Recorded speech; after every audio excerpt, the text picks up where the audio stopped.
আসসালামু আলাইকুম। সবার আগে বাছাই করা 10টি আন্তর্জাতিক খবর জানিয়ে দেব। প্রথমেই থাকছে শিরোনাম। তবে তার আগে অনুরোধ থাকবে ভিডিওটিতে একটি লাইক দিবেন।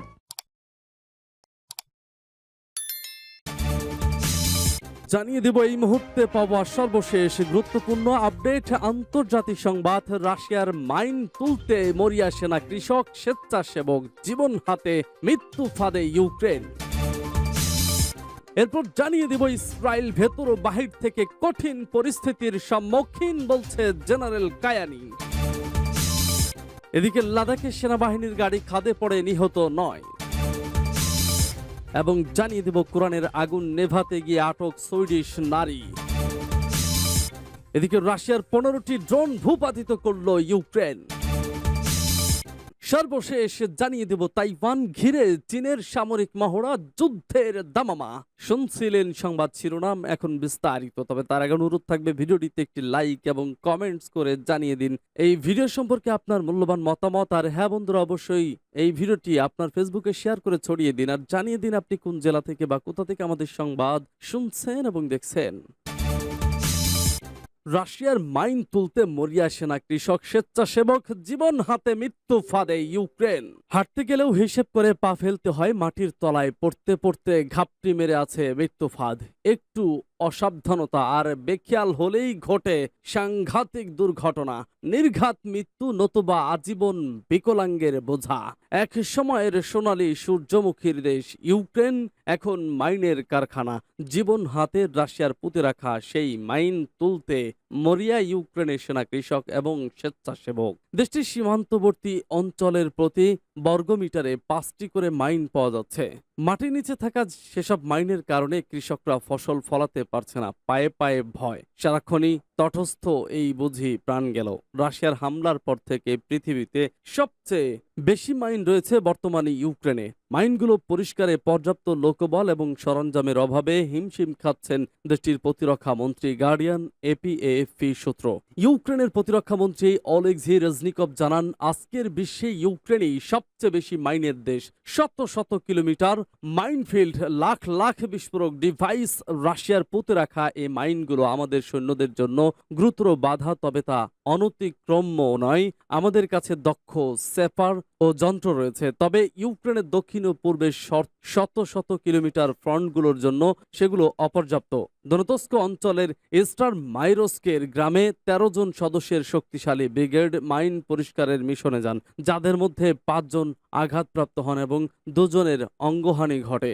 দিনিপ্রের মেকনিকোভ হাসপাতালের চিফ মেডিকেল অফিসার সেরহি রাইজেনকো বলেন, প্রতিদিনই হাসপাতালে 50 থেকে 100 জন সেনা ভর্তি হন, যাদের অধিকাংশই মাইনের আঘাতে আহত হন। হাসপাতালের 21,000 সৈন্যের মধ্যে 2,000 সৈন্যই তাদের প্রাণ হারিয়েছেন। পক্ষাঘাত একবার দেখা দিলে 90%রই কোনো না কোনো অঙ্গচ্ছেদ ঘটাতে হয়। ইউক্রেনের মাইন পরিষ্কারক দলগুলোকে আরও দক্ষ প্রশিক্ষণ দিতে একজোট হয়েছে 54টি দেশ। এদের মধ্যে রয়েছে Lithuania, Finland, Iceland, Norway, Sweden, Germany সহ আরও অনেক দেশ। ইউক্রেনের প্রতিরক্ষা মন্ত্রী আরও বলেন, সেপারাদের প্রশিক্ষণকে প্রসারিত করা এবং ত্বরান্বিত করাও অত্যন্ত প্রয়োজনীয়। দ্রুত ও পদ্ধতিগত উপায়ে আগানো উচিত। সেপারদের কাজে জীবন বাঁচায় এবং আমাদের সৈন্যদের অগ্রগতি নিশ্চিত করে। মাইন উৎখাতের বিষয়টি ট্রেন্ড এবং ইকুইপ নীতির উপর ভিত্তি করে তৈরি করা হয়েছে। এর দক্ষ বাস্তবায়ন ইউক্রেনের বিজয়কে আরও এগিয়ে নিয়ে যাবে। মাইন পরিষ্কারের এনজিও হ্যালো এর প্রোগ্রাম ম্যানেজার পিটি স্মিথ জানান, 10,000 মাইন পরিষ্কারক থাকলেও ইউক্রেনকে মাইন মুক্ত করতে 1 দশক সময় লাগবে। হ্যালোর 900 জন সদস্য বর্তমানে ইউক্রেনে কাজ করছেন এবং বছরের শেষ নাগাদ 1200 জন প্রশিক্ষিত বিশেষজ্ঞ কাজ করার পরিকল্পনা রয়েছে। ভয়ঙ্কর এই বিস্ফোরকগুলোকে আবারও PMF-1 বা বাটারফ্লাই নামেও ডাকা হয়। ইসরায়েল ভেতর ও বাহির থেকে কঠিন পরিস্থিতির সম্মুখীন বলছে জেনারেল কায়ানি। ইরানের ইসলামী বিপ্লবী গার্ড বাহিনী বা আইআরজিসির কুদস ফোর্সের প্রধান ইসমাইল কায়েনি বলেছেন, দখলদার ইসরায়েলের পতন ঘটছে। তারা ভেতর ও বাহির থেকে কঠিন পরিস্থিতির মধ্যে রয়েছে। পশ্চিম তীর এলাকায় প্রতিরোধ সংগ্রামীরা প্রতিদিন গড়ে 15 থেকে 30টি হামলা চালাচ্ছে। তিনি আইআরজিসির কমান্ডারদের এক সমাবেশে এসব কথা বলেন। কায়েনি আরো বলেন, যারা মজলুম মানুষদের কথা ভাবে তারা আত্মত্যাগীদের আধ্যাত্মিকতার শিখরে অবস্থান করে। আইআরজিসি এ ধরনের বৈশিষ্ট্যের অধিকারী। এ সময় তিনি কুদস ফোর্সের সাবেক প্রধান শহীদ কাসেম সুলাইমানির কথা স্মরণ করে বলেন, শহীদ সুলাইমানি দেশের বাইরেও মানবীয় আচরণের আদর্শে পরিণত হয়েছে। ইরাকে $7 ট্রিলিয়ন খরচ করেও আমেরিকা অপমান ছাড়ার কিছুই অর্জন করতে পারেনি বলে জানান জেনারেল কায়ানি। সূত্র পার্টস টুডে। লাদাখে সেনাবাহিনীর গাড়ি খাদে পড়ে নিহত 9।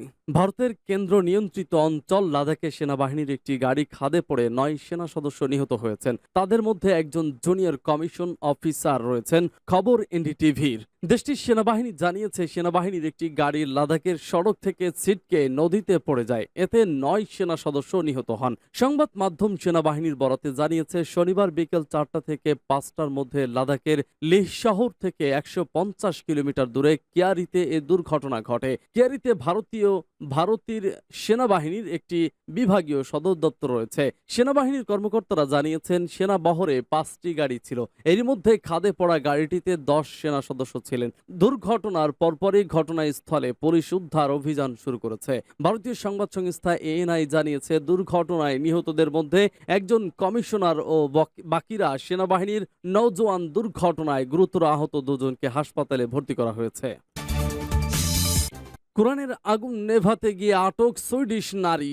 সুইডেনের একজন সিরিয়াল কোরআন অবমাননাকারী এবার স্টকহোমস্থ ইরান দূতাবাসের সামনে পবিত্র কোরআনের একটি কপিতে আগুন দিয়েছে।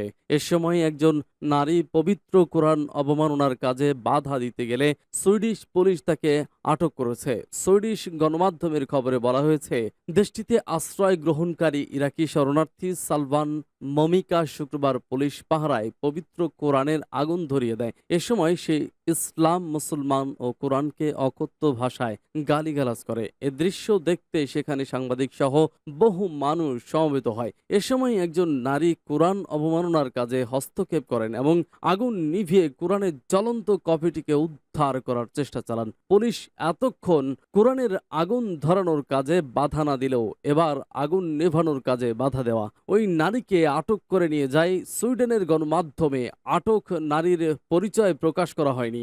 সুইডিশ পুলিশের মুখপাত্র টোহাগ বলেছেন, ওই নারীকে জনশৃঙ্খলা বিঘ্নিত করার এবং একজন পুলিশ কর্মকর্তার বিরুদ্ধে সহিংস আচরণ করার অভিযোগে আটক করা হয়েছে।